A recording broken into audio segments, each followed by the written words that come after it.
Palavra da Verdade, com Hernandes Dias Lopes. Sejam todos muito bem-vindos. Acolhemos também a todas as pessoas que estão nos acompanhando de forma virtual.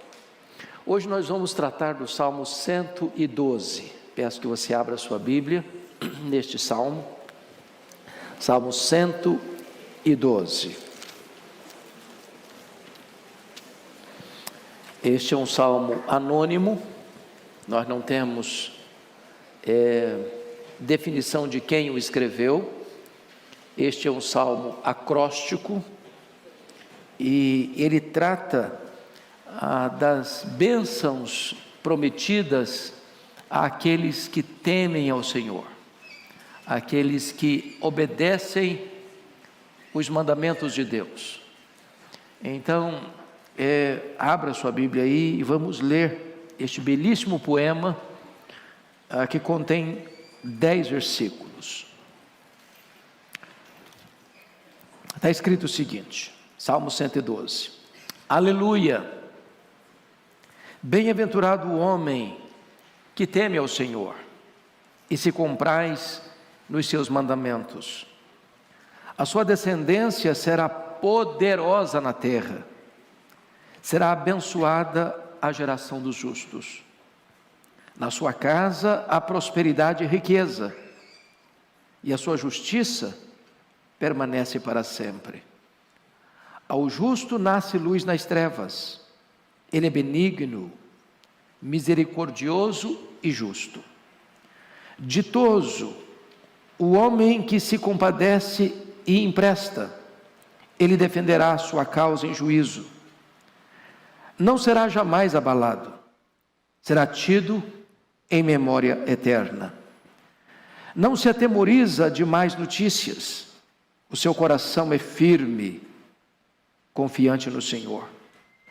O seu coração, bem firmado, não teme, até ver cumprido nos seus adversários o seu desejo. Distribui, dá aos pobres, a sua justiça permanece para sempre, e o seu poder se exaltará em glória. O perverso vê isso e se enraivece, range os dentes e se consome.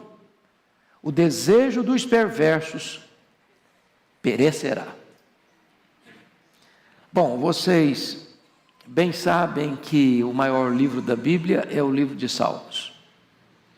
Alguém disse com muita razão que Salmos fala a nós e Salmos fala por nós.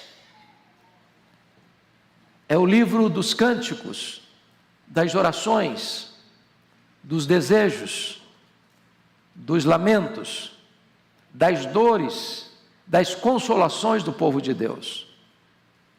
Certamente Salmos é o livro mais lido da Bíblia, o livro mais utilizado nas liturgias dos cultos, o livro que recorremos nas horas de celebração, o livro que recorremos nas horas das lágrimas. Este livro, vocês bem sabem, foi composto em cerca de 1000 anos. Temos salmos de Moisés, que viveu 1500 anos antes de Cristo, como o Salmo 90, e temos salmos pós-cativeiro babilônico, ocorrido aí no 5º século antes de Cristo, como o Salmo 126. Este livro foi dividido, como vocês também sabem, em 5 livros. O primeiro, 1 ao 41, o segundo, do 42 ao 72, o terceiro, do 73 ao 89, o quarto, do 90 ao 106, e o quinto, do 107 ao 150. Portanto, este Salmo 112 está no 5º livro do Saltério, e ele vai tratar acerca da vida do justo, e de certa forma um pouco parecido com o Salmo 1, ele vai fazer um contraste entre a vida do justo e a vida do ímpio. É bem verdade que o contraste não chega a ser tão eloquente quanto o Salmo 1, porque neste salmo, apenas o último verso, o verso 10, é que fala da vida do ímpio. E todo o restante, do verso 1 ao verso 9, ele está tratando da vida do justo.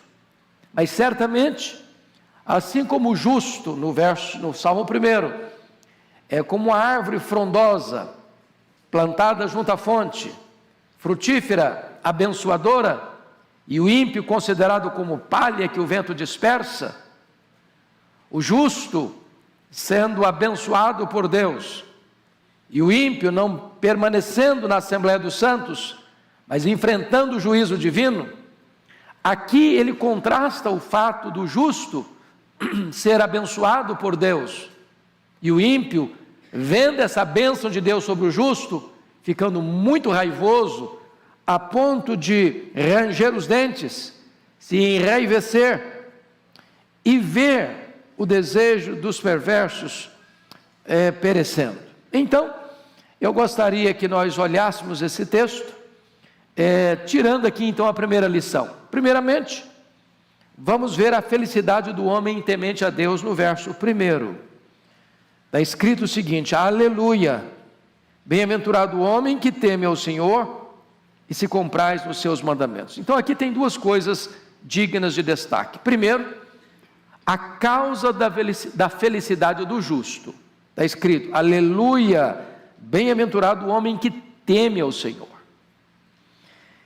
Esse termo vai retratar para nós que para o justo, o louvor a Deus, a exaltação a Deus, o cântico que brota da alma, a celebração que emana do coração, não é algo pesado, obrigatório, penoso, pesado, como que uma exigência que você cumpre de cara fechada, porque tem que obedecer.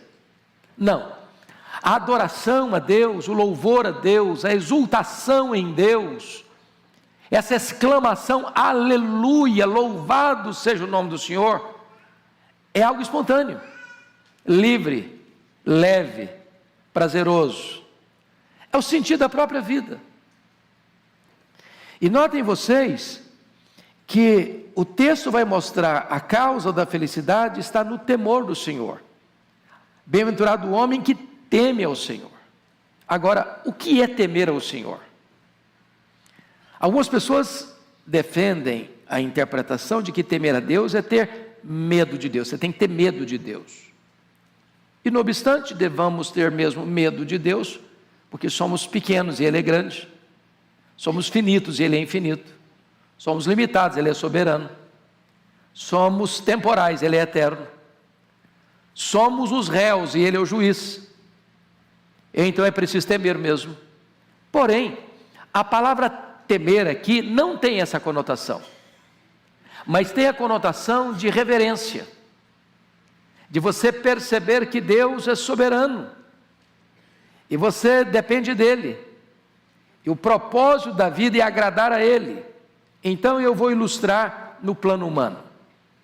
Qual a postura que é adequada de um filho em relação ao seu pai? É ter medo do pai ou respeitar o pai? Por que um filho não deva fazer coisa errada? Porque tem medo do castigo do pai ou porque quer agradar o pai? Qual é o medo que um filho deve ter? É o medo de ser apanhado com a mão na botija, cometendo o erro, ou evitar o erro porque quer honrar o pai? Bom, eu acho que ficou clara a resposta. Então, temer a Deus no sentido de que eu tenho medo de Deus me dar uma bordoada quando eu errar. Porque essa postura é egoísta, eu estou pensando em mim. Mas se minha postura é de reverência, é de respeito, é de honra, eu vou evitar o erro, eu vou fugir do erro, porque eu quero honrar o meu pai, eu não quero frustrar o meu pai, eu não quero entristecer o meu pai, eu quero honrar o meu pai. E essa é a essência desta verdade. Felizes ou bem-aventurado é o homem que teme ao Senhor. Essa é a causa, então, dessa felicidade. Na medida que você, por temor ao Senhor, foge daquilo que é errado, você é feliz. Agora, Qual é a evidência dessa felicidade? Está aí no versículo 1, parte B. A evidência é que você se compraz nos seus mandamentos. Os mandamentos de Deus, diz a Bíblia, não são penosos, mas são deleite. Então você não obedece porque você está debaixo de uma camisa de força. Você não obedece como alguém que está obrigado com a espada na barriga para obedecer. Você obedece porque você se deleita, você tem prazer, você tem alegria. Esta obediência é espontânea. Por você entender que na palavra de Deus tem uma fonte de vida, tem um mapa que aponta o caminho da bem-aventurança eterna. Nas palavras do Salmo 119, versículo 10, esta palavra, os mandamentos de Deus, é melhor do que muito ouro depurado, mais doce do que o mel e o destilar dos favos.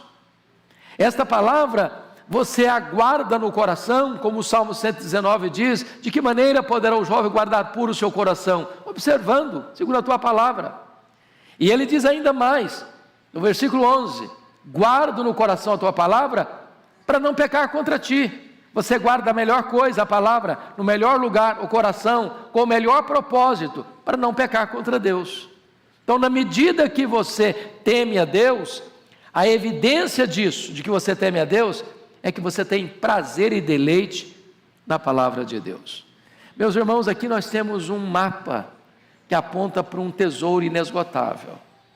É lamentável que, tendo um tesouro tão rico, tendo uma fonte tão inesgotável de deleite e prazer, muitos crentes ainda negligenciam o estudo e o exame da palavra de Deus. Eu recomendo a você a retomar a leitura da Bíblia. Nós estamos no final de um ano, às portas de um novo ano. Quem sabe você renova o seu compromisso. Deus, eu quero, no mínimo, ler a minha Bíblia no ano próximo, toda a Bíblia, no ano, no mínimo. E eu posso lhe garantir uma coisa: na medida que você for estudando a Bíblia e examinando a Bíblia, estudando a Bíblia, uma fonte de alegria vai surgindo na sua vida, horizontes novos vão se abrindo diante dos seus pés, porque é um deleite, é um prazer estudar a palavra de Deus.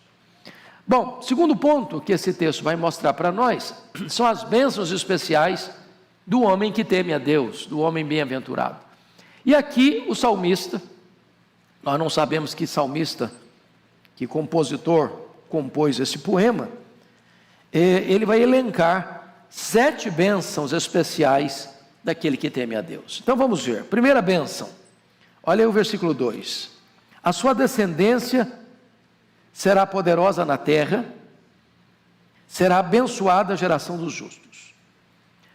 Olha que coisa fantástica, é você, por temer a Deus e guardar os seus mandamentos, obedecer os seus mandamentos. A primeira promessa tem a ver com seus filhos, com a sua geração, com a sua descendência. Todos vocês que são pais e mães aqui, avós e avós, sabem disso. Nós temos mais prazer em ver os nossos filhos avançando do que nós avançando. Se tem uma dor, nós queremos que a dor lateje em nós, em vez de latejar nos filhos. Então não tem nada que você anseie e aspire mais na vida que ver seus filhos avançando, progredindo, crescendo, sendo abençoados, sendo bem-sucedidos. E esse texto está mostrando que quando você ama Deus, em resposta à bênção do Eterno, Deus vai abençoar a sua geração, Deus vai abençoar seus filhos. Ou seja, quando você semeia na relação com Deus, Deus permite a você colher uma safra bendita no futuro de seus filhos. Quanto mais você andar com Deus, mais a bênção de Deus reverberará na vida de seus filhos. Obviamente o contrário também é verdade. Se nós não andarmos com Deus, se nós não levarmos Deus a sério, se nós não temermos a Deus, se nós desobedecermos os preceitos de Deus, quem vai colher essa safra maldita da desobediência serão os nossos filhos, a nossa descendência. Então, gostaria só de recordar alguns textos com vocês. Por exemplo, Salmo 37, versículo 25, que diz: eu já fui moço, agora já sou velho, mas eu nunca vi o justo desamparado, nem a sua descendência mendigar o pão. É uma promessa de Deus para os seus filhos, para os seus descendentes. Por exemplo, Salmo 127, a partir do verso 3, diz que herança do Senhor são os filhos, o fruto do ventre, o seu galardão. E mais, os filhos são como flechas na mão do guerreiro. Bem-aventurado o homem que enche deles a sua aljava. Então pense comigo nessa figura da flecha. Tem três coisas que eu destaco aqui. Primeiro, nenhum guerreiro terceiriza para um outro soldado o uso das flechas. A flecha vai no guerreiro, ele que carrega a flecha. Na hora que é precisar, a flecha está na mão dele. Então você não deve terceirizar a criação dos seus filhos, a educação dos seus filhos. A educação dos seus filhos não compete ao Estado, compete a você. É você que tem essa responsabilidade, é você que tem esse dever, mas mais do que isso, é você que tem esse privilégio. A flecha tem que estar na sua mão. O guerreiro carrega as flechas nas costas, e nós carregamos os nossos filhos no coração, nos braços, no bolso, nos sonhos. Mas agora a segunda imagem da flecha é que nenhum guerreiro desperdiça suas flechas. Ele não sai jogando flecha para todo lado, ele só joga a flecha no alvo certo. E aí está querendo dizer que nós devemos criar os nossos filhos com um propósito certo, para a glória de Deus, para o bem da sociedade. Uma família bem-aventurada é uma família que ajuda a estrutura e a tessitura social, ajuda a nação para que ela progrida, porque devolve à sociedade filhos bem-aventurados, preparados para ser uma bênção. Mas mais do que isso, as flechas não são para serem guardadas para sempre, elas são para ser lançadas no alvo certo. O que significa isso? Nós não geramos e preparamos filhos para nós. Nós geramos e preparamos filhos para a vida. É muito comum, às vezes, dentro da cultura brasileira, a questão dos clãs. E aí, nasce um filho, a gente dá uma esticadinha na casa, dá uma puxadinha, mais um quarto. Aí o filho casa, a gente dá outra puxadinha e bota todo mundo junto. E a outro filho casa, outro puxadinho e bota todo mundo junto. Não é essa a ideia bíblica. Não é essa a ideia bíblica, não. Há um ditado popular no Brasil que diz: quem casa, quer casa.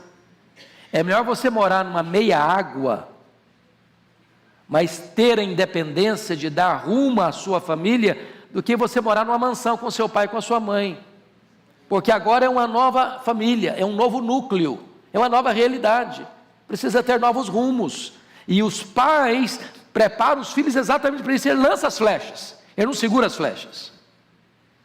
Mas ainda, a nossa Bíblia, a palavra de Deus diz no Salmo 128:3, que os filhos são como rebentos da oliveira ao redor da mesa. Essa é a ideia de vitalidade. Em outras palavras, mesmo quando os filhos crescem, mantém-se a união familiar. A ideia não é de que eu jogo a flecha e os filhos vão embora e nunca mais dão notícia, e não tem mais unidade familiar, e não tem mais comunhão, não tem mais reunião ao redor da mesa. Os filhos são adultos, mas a família permanece unida, coesa. Num mundo de tantas brigas, de tantas violências, de tantas disputas, de tantas querelas, de tantas divisões, a família precisa ser um núcleo de união. E isso é uma bênção prometida àqueles que temem a Deus. Segunda bênção prometida, veja você no verso 3a. Na sua casa há prosperidade e riqueza. É claro, irmãos, que prosperidade e riqueza no Velho Testamento tem uma conotação de dinheiro, de bens materiais, e permanece tendo. Mas quando você vai para o Novo Testamento, prosperidade e riqueza já ganha uma outra conotação, já tem uma abrangência maior, que se trata das bênçãos espirituais. Então não importa hoje aqui, quem está aqui, a sua condição social. Se você mora num apartamento de 2 quartos, se você mora num apartamento de 4 quartos, se você mora numa casa pequena, se você mora numa casa grande, se você não tem carro, se você tem carro, se o seu carro é novo ou velho, não importa se você tem mais de uma propriedade ou muitas propriedades, não importa se você tem muito dinheiro ou pouco dinheiro, se você está em Cristo, você é alguém próspero. Próspero.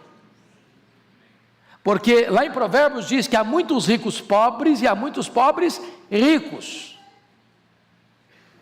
Há muitas pessoas que têm muito dinheiro e são miseráveis. O único que tem na vida é dinheiro. E já dizia John Rockefeller, o primeiro bilionário do mundo, o homem mais pobre que eu conheço é o homem que só tem dinheiro. Se você tem Jesus, você é muito rico. Por 3 razões. Primeiro, lá em Deuteronômio, capítulo 33, verso 29, diz: feliz és tu, ó Israel, quem é como tu? Você faz parte do povo mais feliz da terra. Você foi escolhido por Deus, você é filho de Deus, você é herdeiro de Deus. Você possui a herança eterna, não tem dinheiro que pague essa riqueza. Segundo, você é o povo, faz parte do povo mais rico do mundo, está lá em Efésios 1:3, onde Paulo dá graças a Deus, porque você e eu somos abençoados com toda sorte de bênção celestial em Cristo Jesus. Então você não vai ser abençoado não, você já é abençoado, com toda a sorte de bênção espiritual, em Cristo Jesus, nas regiões celestes. Mas em terceiro lugar, você é muito próspero, muito rico, muito abençoado, porque você é detentor da maior esperança que tem no mundo, a viva esperança, lá em 1 de Pedro 1:3, a viva esperança mediante a ressurreição de Jesus Cristo. Tem muita gente hoje cheia de grana, sem esperança nenhuma, vivendo uma vida infeliz, miserável, só tem dinheiro, mas você tem uma viva esperança. Você não tem medo do amanhã, você não tem medo do futuro, você não tem medo da eternidade, porque você aguarda e guarda no coração esta poderosa e viva esperança, a esperança da ressurreição de um novo corpo, um corpo de glória semelhante ao corpo da glória do Senhor Jesus Cristo. Você é muito rico, você é muito abençoado, você é muito próspero. Mas, em terceiro lugar, você tem uma descendência abençoada, você tem prosperidade material, você tem prosperidade espiritual. Olha o verso 3, parte B. E a sua justiça permanece para sempre. O que significa isso? Aqui o salmista já antecipa a gloriosa verdade tão bem exposta e tão claramente exposta no Novo Testamento, que é a doutrina da justificação. É claro que essa justiça que está escrita aqui, e a sua justiça permanece para sempre, não é a sua justiça, porque a Bíblia diz que não há nenhum homem justo, nenhum sequer. Então a justiça que temos e que permanece para sempre, não é a justiça própria, é a justiça do justo imputada a você e a mim, que somos injustos. Porque a grande verdade da doutrina da justificação, irmãos, é que Deus não justifica o justo. Deus justifica o injusto. Mas será que é justo justificar o injusto? Na verdade, o que a Bíblia ensina é que, embora eu sendo injusto, quando eu creio naquele que é justo, a justiça do justo é atribuída a mim que sou injusto, e eu então sou declarado justo diante do justo tribunal de Deus. Me permita explicar isso melhor. Quando Paulo escreveu a sua segunda carta aos Coríntios, capítulo 5, a partir do verso 18 até o verso 21, ele vai dizer que houve nesse processo, e para entrar com o ato da justificação, 3 coisas. Primeiro, Deus não imputou aos homens as suas transgressões. A palavra imputar vem da palavra portuguesa imputação. O que é imputação? É você colocar na conta de Deus, para justificar você, não colocou na sua conta a sua dívida, o seu pecado, a sua transgressão. Porque se Deus fosse colocar na minha conta a minha dívida é impagável. Jesus ilustrou isso com a parábola do credor incompassivo. E ele fala lá de uma dívida de um homem de 10.000 talentos. E 1 talento são 35 quilos de ouro. 10.000 talentos são 350.000 quilos de ouro. Na época que o salário de um trabalhador era 1 denário por dia, para um homem ganhando 1 denário por dia, ajuntar 10.000 talentos, ele teria que trabalhar 150.000 anos. Ou seja, é um valor impossível, é uma dívida impagável. Essa é a dívida que você tem com Deus, impagável. O que Deus fez para justificar você? Primeira coisa que Deus fez, Deus não colocou na sua conta a sua dívida. Mas colocou na conta de quem?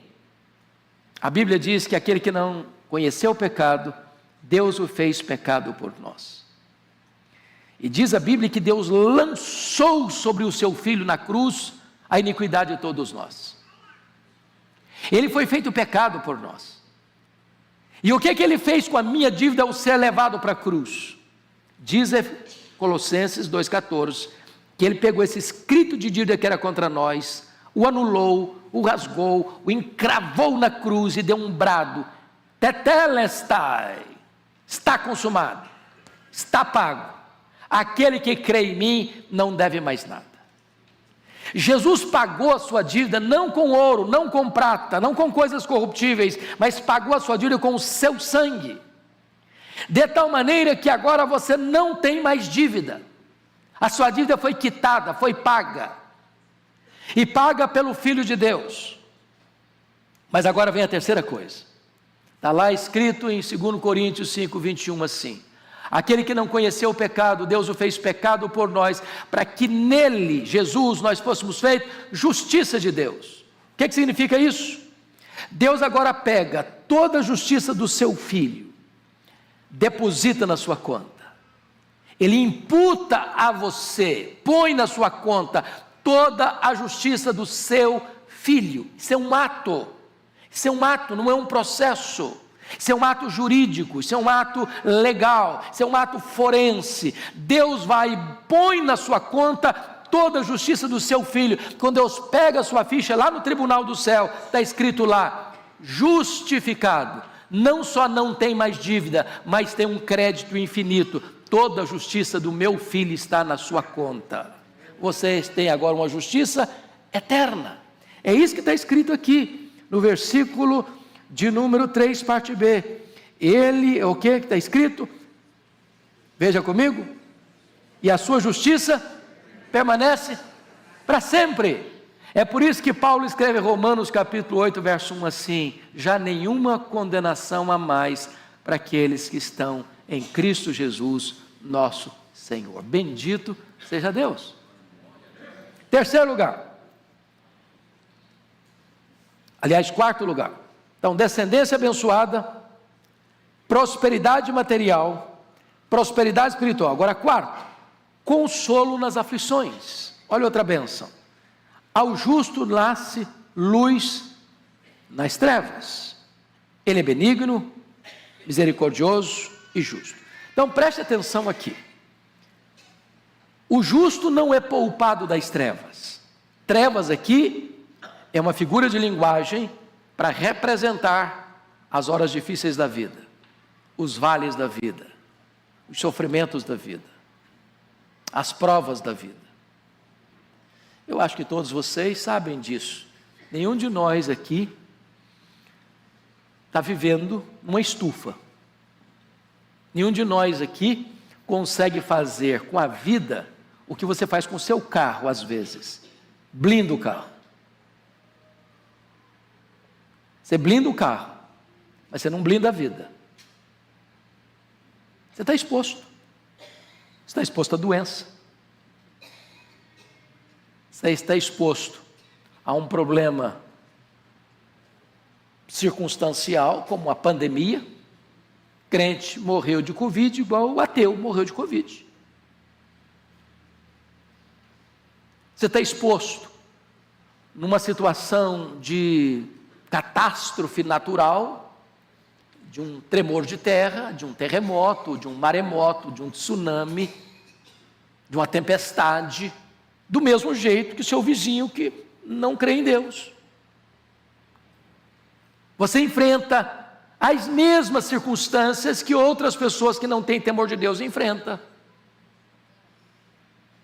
Agora, o que esse texto está prometendo para nós? Recorre aí, ao justo nasce luz nas trevas. Em outras palavras, primeira coisa que Deus dá para você é discernimento no meio da confusão. Porque, irmãos, uma coisa é você passar por uma tribulação e dizer, meu Deus, eu estou perdido, estou entendendo nada.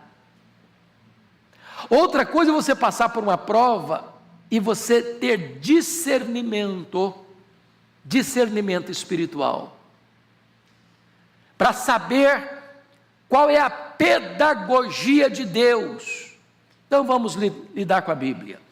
Lá em Tiago 1:2 diz, meus irmãos, tende por motivo de toda alegria o passardes por várias provações, sabendo que a provação da vossa fé, uma vez confirmado, produz perseverança. Ora, se você não tem discernimento, quando chega a prova, qual é a sua reação? Tristeza, depressão, abatimento, desespero, pânico. Mas se você tem discernimento, você diz, meu Deus, tu tens um propósito, isso tem uma finalidade, isso não é por acaso, nós não cremos em sorte, nós não cremos em azar, nós não cremos em determinismo, nós não cremos em feitiço, nós cremos que Deus, sendo soberano, Ele jamais permite que você seja atingido sem que Ele saiba, sem que Ele permita, sem que Ele tenha um propósito. Isso é o quê? Discernimento. Mas quando o texto diz para nós assim, ao justo nasce luz nas trevas, ele está dizendo uma segunda coisa, ele está dizendo que tem consolo para você, no meio da luta, no meio do vale, no meio da dor, há consolo para a sua vida. Em outras palavras, o justo não é poupado do sofrimento, mas o justo é consolado no meio do sofrimento. Nas palavras do poeta inglês William Cowper, a providência pode ser carrancuda, mas a face de Deus é sorridente. Então, Charles Haddon Spurgeon, comentando esse versículo, chegou a dizer, é tão normal que o justo seja consolado, quanto é normal que amanhã o dia vai amanhecer.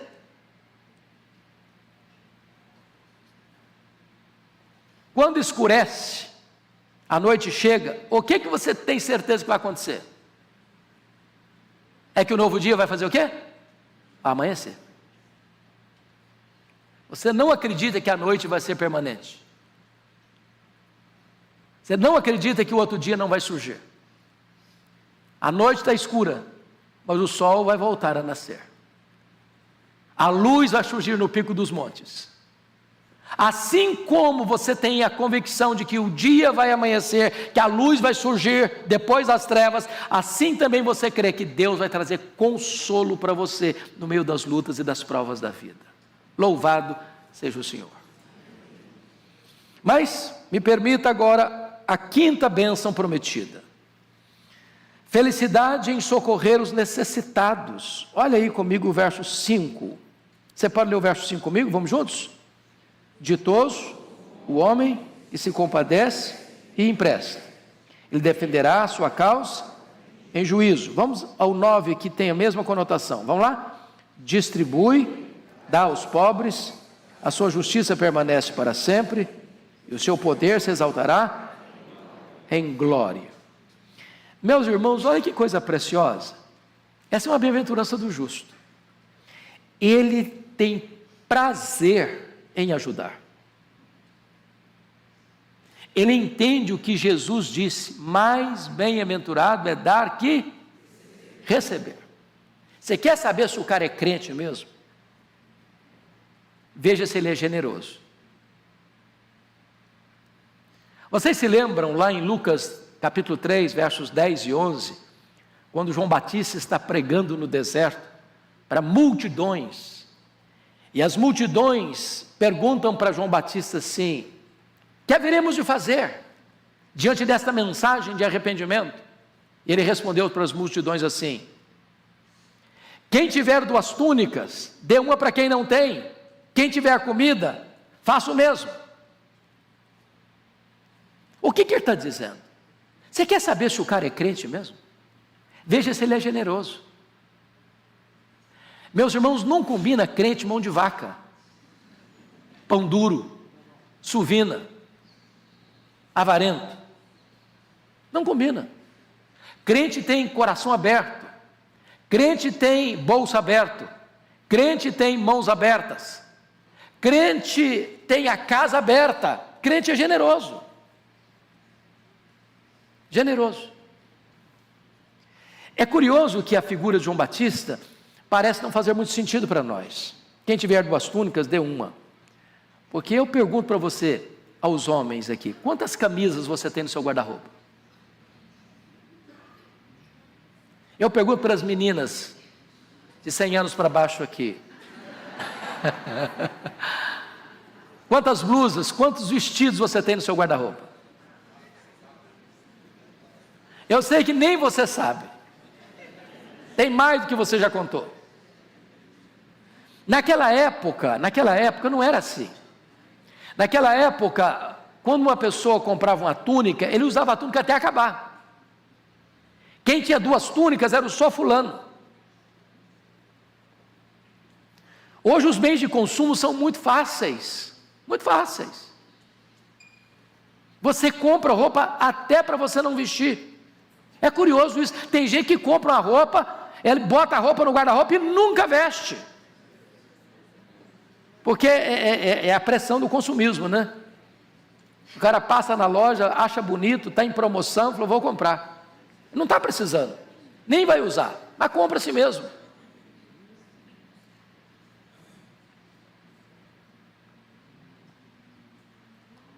Talvez você tenha coisas na sua casa que está sobrando e o outro está precisando.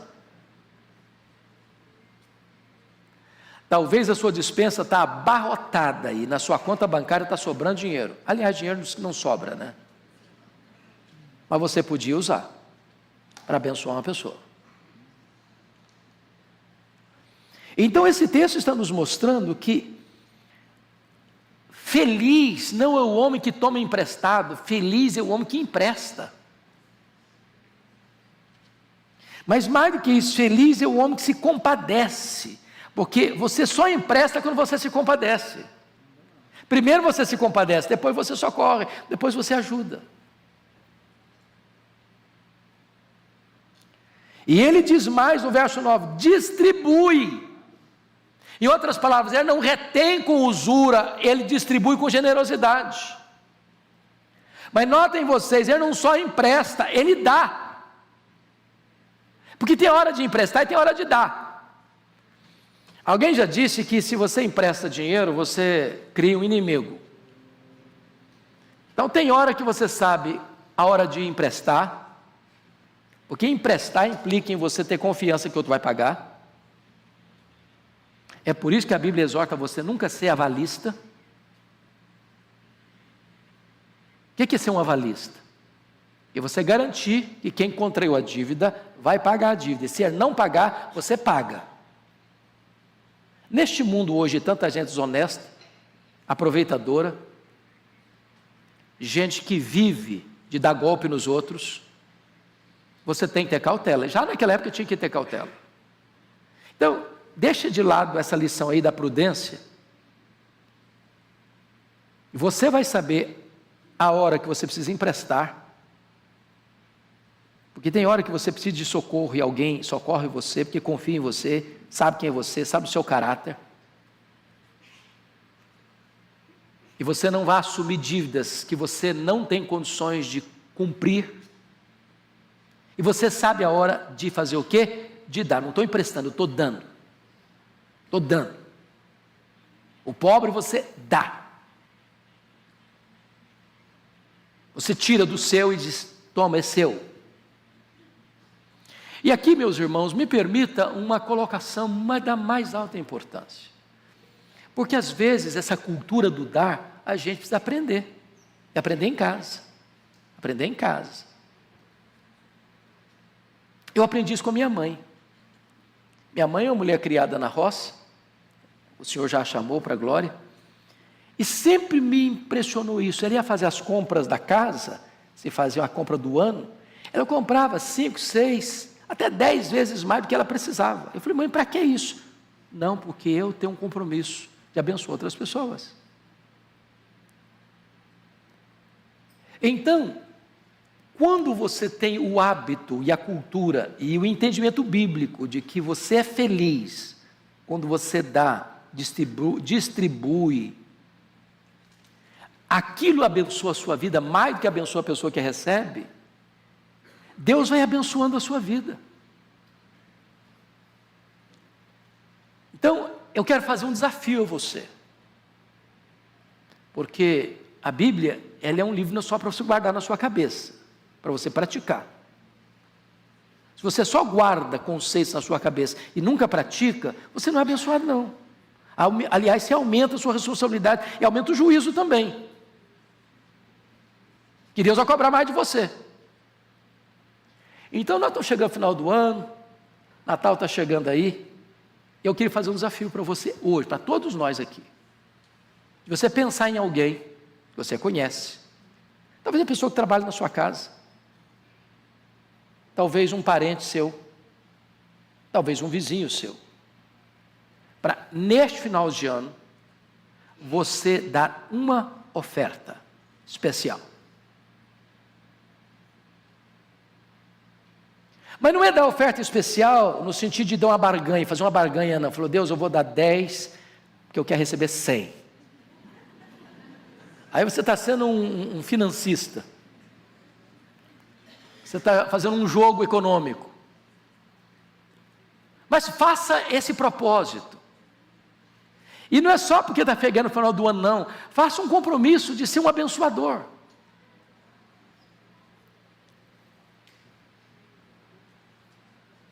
De todo mês, você ter parte do seu orçamento para ser um abençoador. Meus irmãos, Deus tem me dado essa experiência. E eu sou beneficiário de ser abençoado por outras pessoas. E eu não quero que a bênção fique parada em mim, não. Eu quero que essa bênção flua para outras pessoas. Porque quando você tem essa experiência de você emprestar e dar, sabe o que a Bíblia promete? E esse texto é citado por Paulo, lá em 2 Coríntios 9, versículo 9. Sabe o que Deus vai fazer com você? Deus vai multiplicar a sua sementeira. E você vai ser sempre mais para dar. E quem abençoa é Deus. Quem abre as janelas dos céus é Deus. É Deus quem fortalece as nossas mãos para adquirirmos riquezas. Riquezas e glórias vêm das mãos de Deus. E quanto mais Deus bota na sua mão e você vaza pelas mãos da generosidade para outras pessoas, mais Deus vai multiplicando a sua sementeira para você ter mais para dar. Preste atenção nisso, olhe as pessoas que Deus abençoa com riqueza e elas são generosas na causa de Deus, no reino de Deus, na obra de Deus, ou para socorrer o necessitado, ou para servir ao próximo. Deus amplia ainda mais a riqueza dessa pessoa. Agora vamos dar um testemunho da Igreja Presbiteriana de Pinheiros. Uma das bênçãos de Deus, eu rodo por aí, e eu escuto isso por onde eu vou. Uma das marcas da Igreja Presbiteriana de Pinheiros é uma igreja generosa. É uma igreja que investe mais de 60% do seu orçamento para fora dos seus portões, para fora da sua membresia, tanto no socorro aos necessitados, com cestas básicas, com poços cavados no sertão, para que haja água para aquelas pessoas, mas também uma igreja que investe na obra missionária aqui em São Paulo, no Brasil inteiro e fora do Brasil. E o que Deus tem feito com a Igreja Presbiteriana de Pinheiros? Deus manda mais, Deus manda mais, Deus manda mais, para que essa igreja distribua mais. É assim a lei do reino de Deus.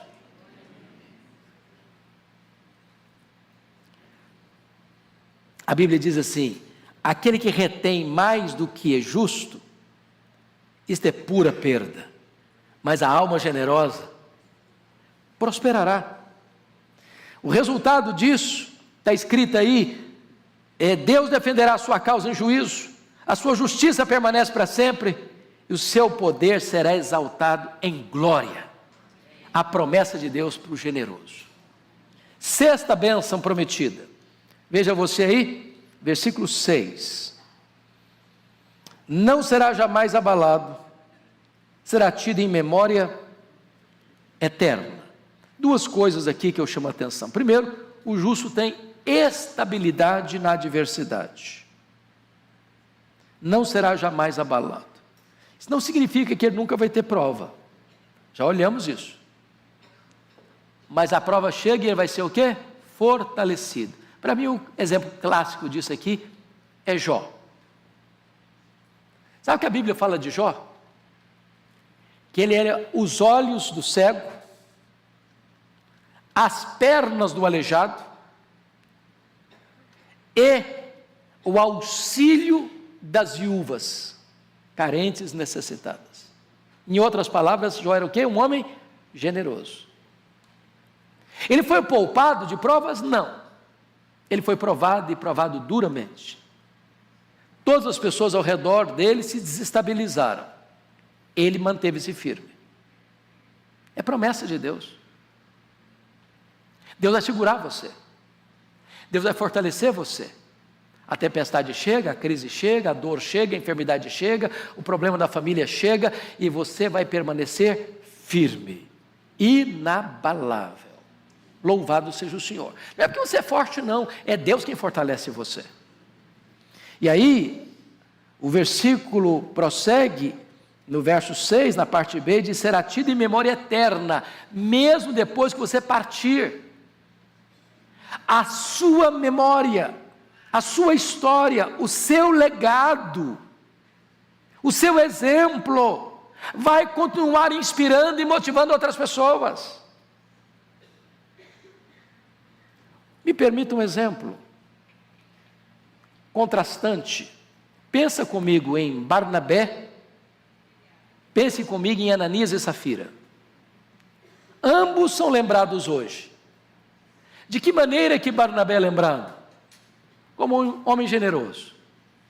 Um que pega uma propriedade, vende a propriedade, entrega o valor aos pés dos apóstolos. Olha, tem muita gente necessitada.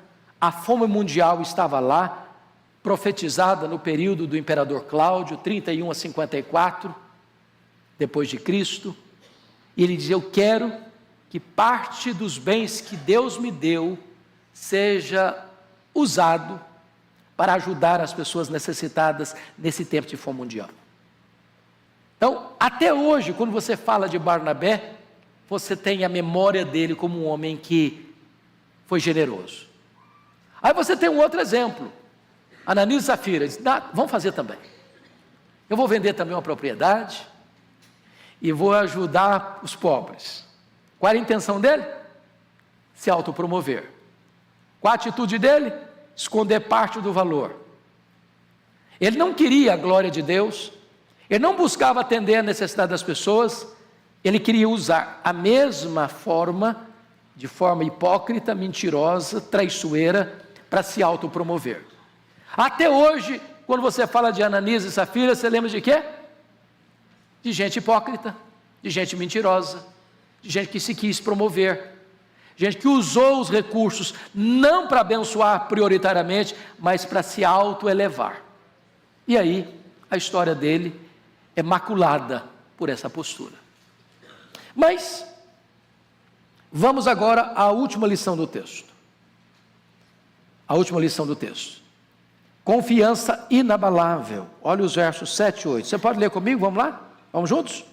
Não se atemorizará de más notícias.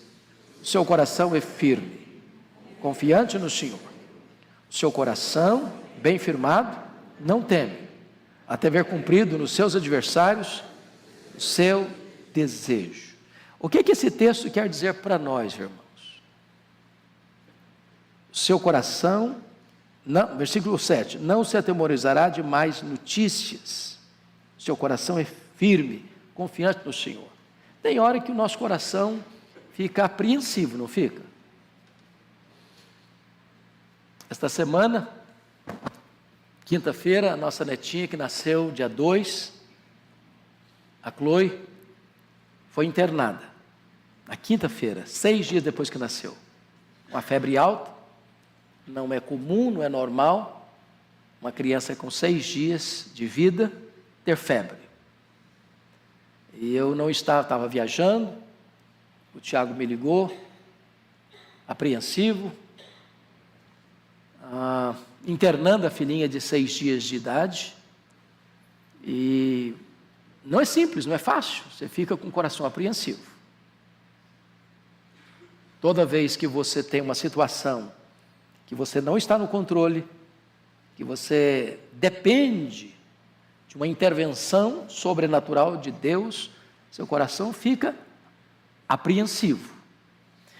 A promessa do texto, quando diz não se atemorizará de mais notícias, é que você, como uma pessoa crente, bem-aventurada, que teme ao Senhor, é saber de uma coisa. Como Paulo diz em 2 Timóteo 1,12, eu sei em quem eu tenho crido. E eu estou bem certo de que Ele é poderoso para guardar o meu tesouro até o dia final.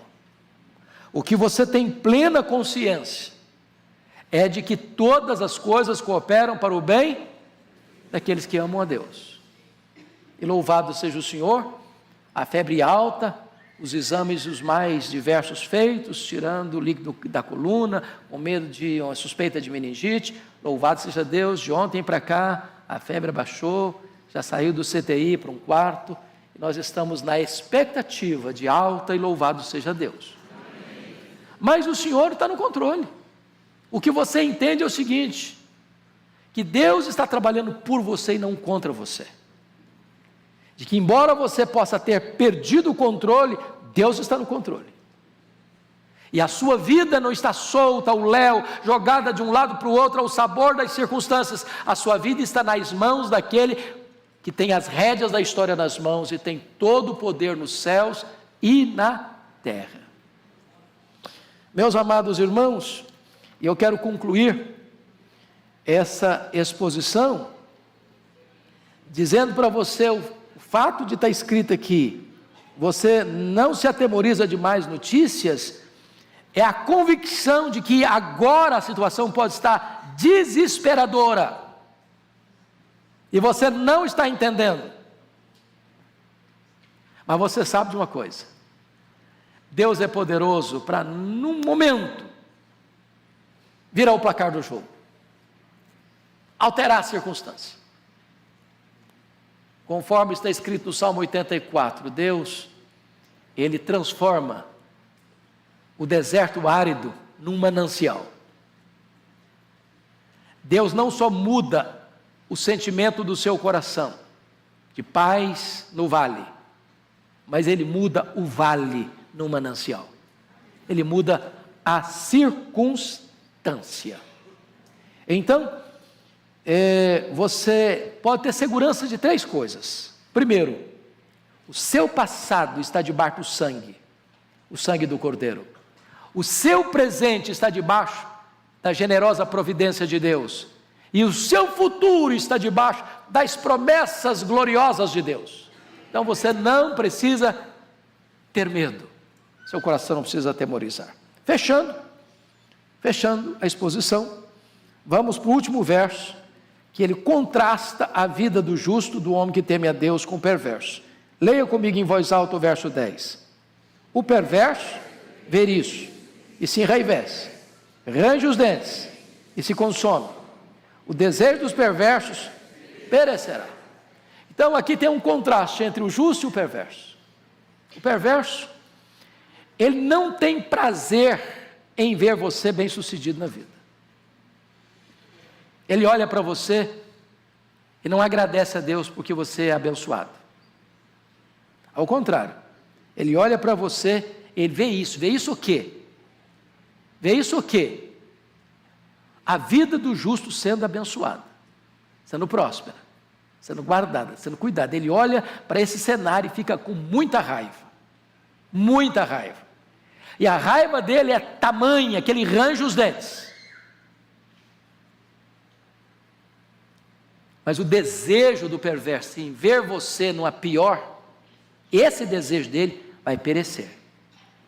Porque a bênção do eterno vai manter-se sobre a sua vida. Agora e por toda a eternidade. Que Deus os abençoe. Eu quero dizer que você é muito feliz e muito bem-aventurado, porque você é alvo da bondade de Deus. Vamos ficar em pé e vamos orar.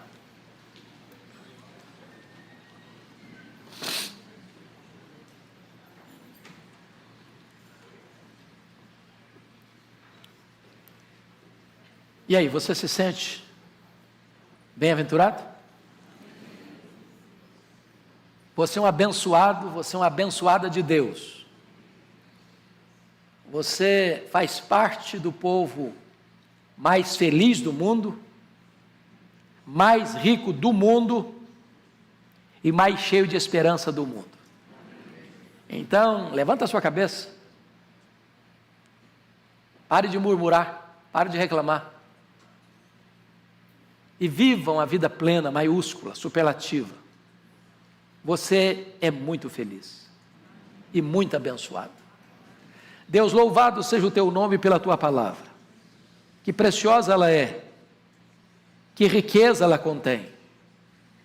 E eu te peço que tu abençoes o teu povo nesta manhã, trazendo-nos à memória, ao coração, essas verdades preciosas, para que elas nos governem, nos conduzam em segurança, diante das lutas da vida, dos vales escuros, das noites mais tenebrosas, sabendo que se a noite é tenebrosa, a garantia que temos é que o sol vai nascer amanhã, e uma luz vai brilhar no nosso caminho. Bendito é o teu nome, Senhor. Nós oramos com ações de graças, em nome de Jesus. Amém.